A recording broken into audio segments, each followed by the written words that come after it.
Эфир нашего телеканала продолжит брифинг оперативного штаба по противодействию коронавирусу. Узнаем о текущей эпидобстановке и принимаемых мерах в регионе.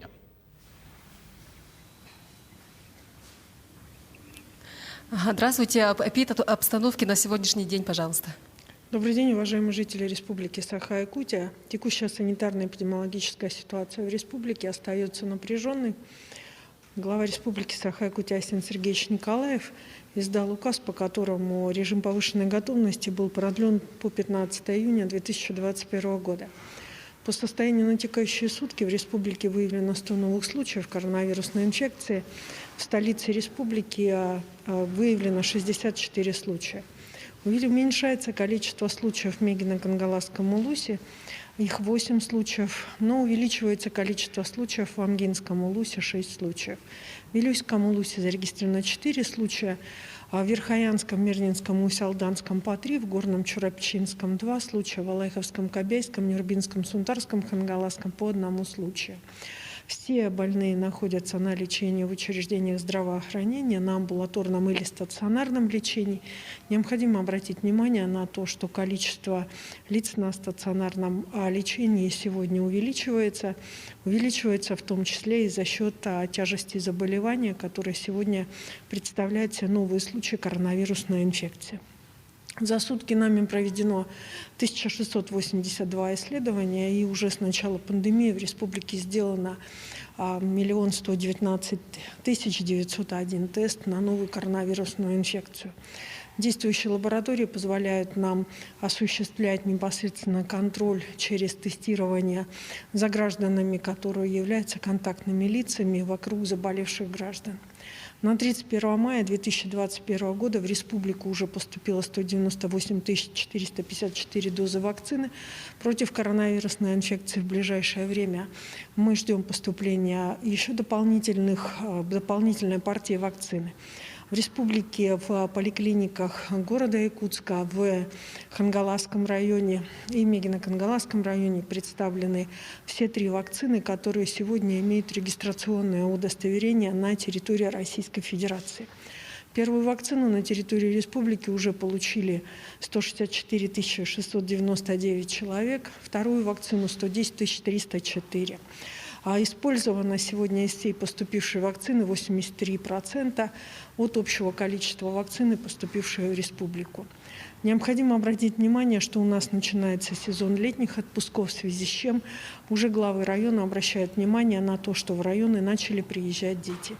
Безусловно, дети как были, так и остаются основными переносчиками возможного заболевания как такового. В связи с этим всем поликлиникам на местах, центральным районным больницам в районах, а также врачам, соответственно, в фельдшерских, акушерских пунктах, врачебным амбулаториях дана установка предложить родителям, а также бабушкам и дедушкам, к которым непосредственно приезжают дети, вакцинироваться в первоочередном порядке для того, чтобы не омрачить отпуск, который непосредственно, ждет всех в ближайшее время.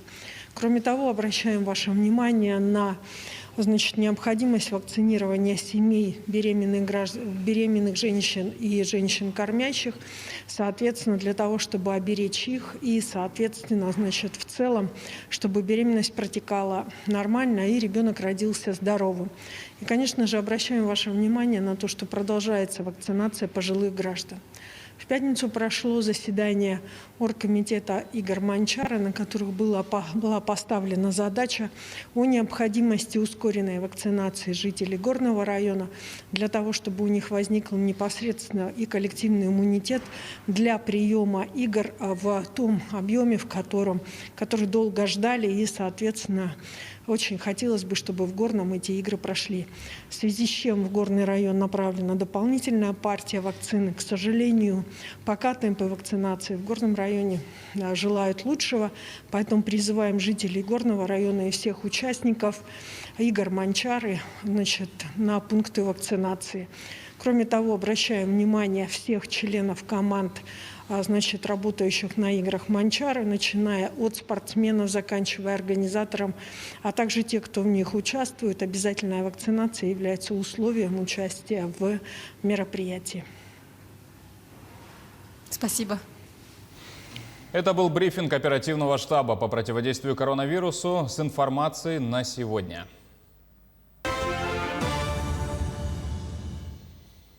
Далее расскажем о других новостях, а вот главные темы. Почти полсотни сотрудников МЧС готовы к реагированию во время прохождения ледохода в Колымской группе районов. Татинские офтальмологи бьют тревогу. Во время пандемии резко возросло количество людей, страдающих близорукостью. Поделимся рекомендациями врачей. День Саилыка в минувшие выходные отметили в Алекминском районе. На мероприятии побывала наша съемочная группа. Почти полсотни сотрудников МЧС готовы к реагированию во время прохождения ледохода в Колымской группе районов. Об этом сообщили в региональном управлении ведомства. В Среднеколымске, Колымском и Черском сформирована группировка в составе 45 человек личного состава, 6 плавсредств и 2 воздушных судов. На реках Яни и Индигирки гидрологическая обстановка развивается без осложнений. Уровни воды ниже критических отметок.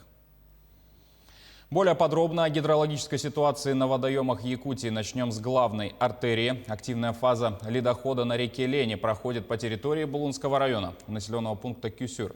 Протяженность ледохода 180 километров. Вскрытие реки в устьевой части ожидается в первой декаде июня.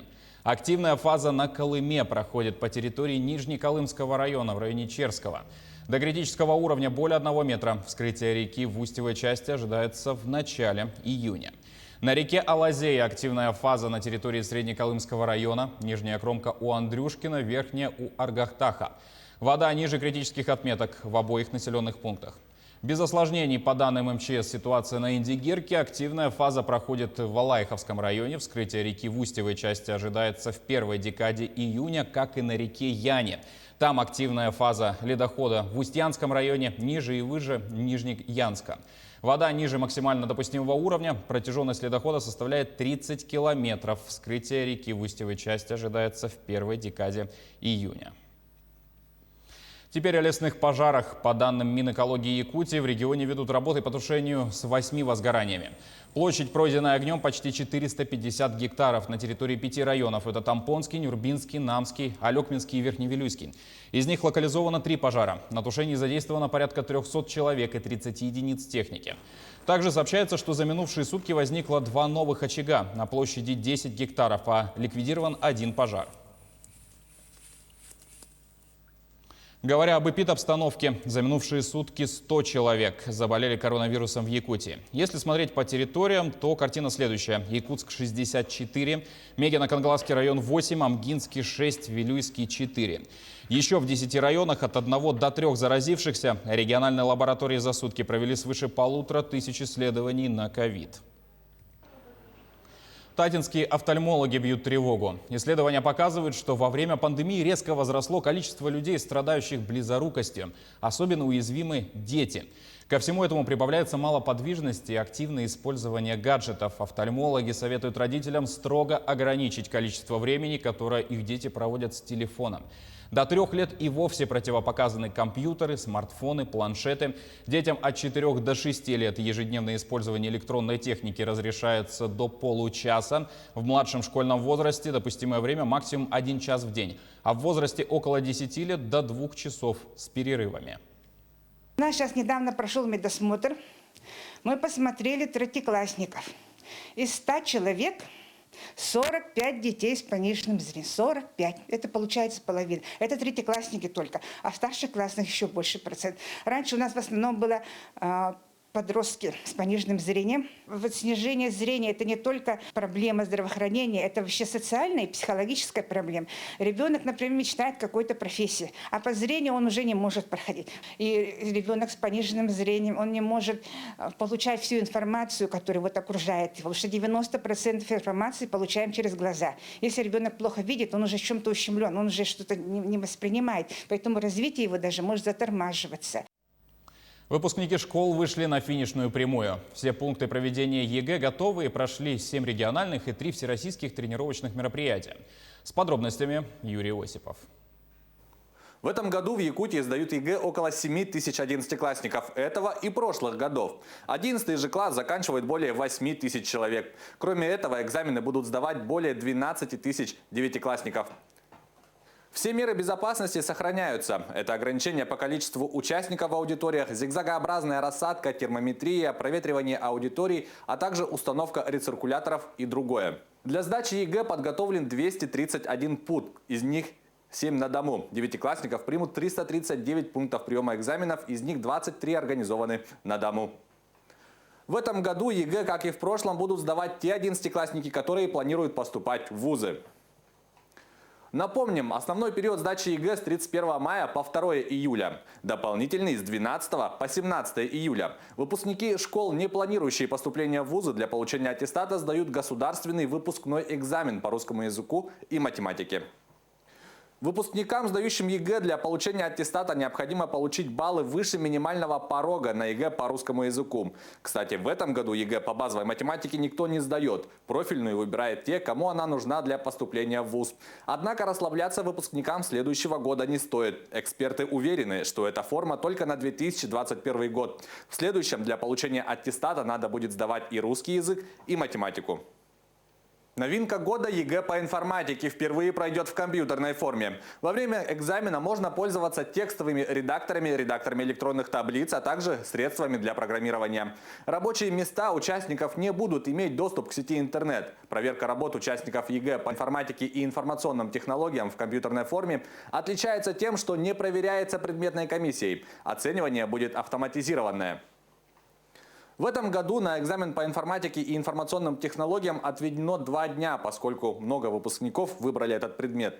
Основное отличие экзаменационной кампании 2021 года в республике – переход на новые технологии. Так все экзаменационные материалы будут передаваться по сети интернет, что упрощает процесс доставки. А печать и сканирование полного пакета экзаменационных материалов будут проходить непосредственно в аудиториях, пунктах проведения экзаменов. Ранее все они сканировались в штабе пункта.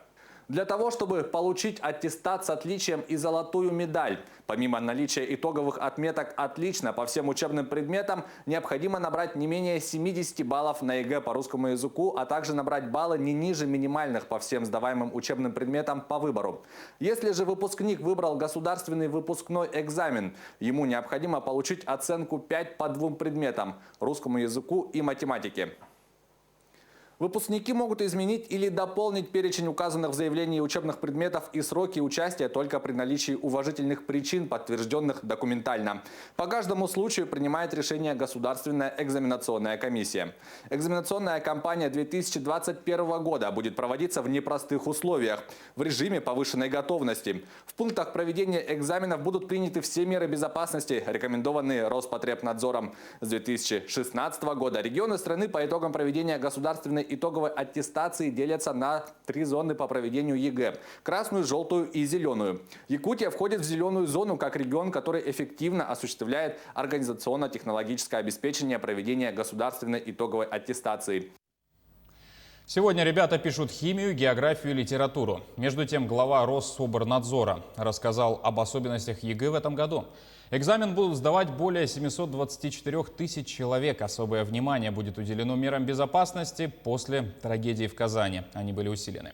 Специальные группы сотрудников МВД дежурят в каждом экзаменационном пункте. Санитарные противоэпидемиологические меры сохраняются. Это уборка помещений, антисептики, термометрия на входе. Маски и перчатки обязательны для организаторов, а вот для выпускников эти средства защиты только по желанию. При этом тесты на коронавирус и прививки тоже не обязательны, причем для всех. Минувшие выходные в Алекминском районе встретили День Саялыка. И пока в центральных районах шел дождь, алекминцам погода благоволила. На мероприятии побывала Елена Фаст. Торжественно встретили День Саялыка в Алекминском районе. Гостей встречали на летней ферме в местности Тюбя.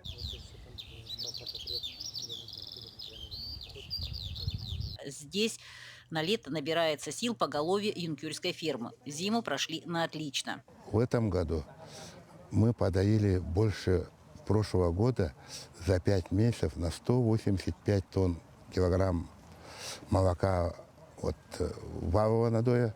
И на одну корову мы дали 1735 килограмм на одну фражную корову. Это очень большой, хороший, отличный результат.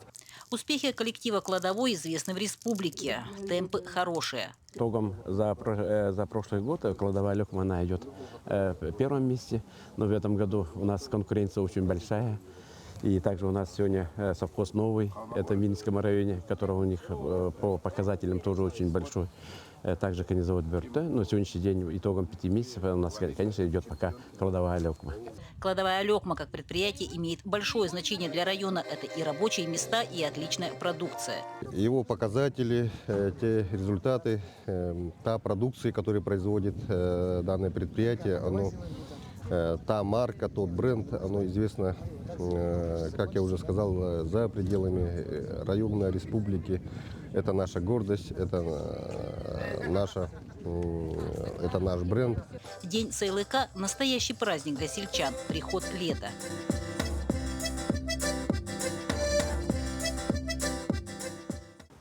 Радостный. На летник вышли. Все-таки как на пастбище, на зеленый луг вышли. Этим хорошо. И даже дождик пришелся кстати. Поприветствовать всех первыми теплыми каплями. Елена Фаст, Максим Копылов, Алёкминск. Якутянка Пелагея Григорьева заняла 4-е место в общем зачете среди женщин на чемпионате России по спортивной борьбе. Он прошел в Чебоксарах. Результат уроженки Верхневилюйского района состоялся 1:34-23. Победу на соревновании одержала олимпийская чемпионка Елена Лашманова. А к этой минуте у нас все. Спасибо за внимание и до встречи в эфире.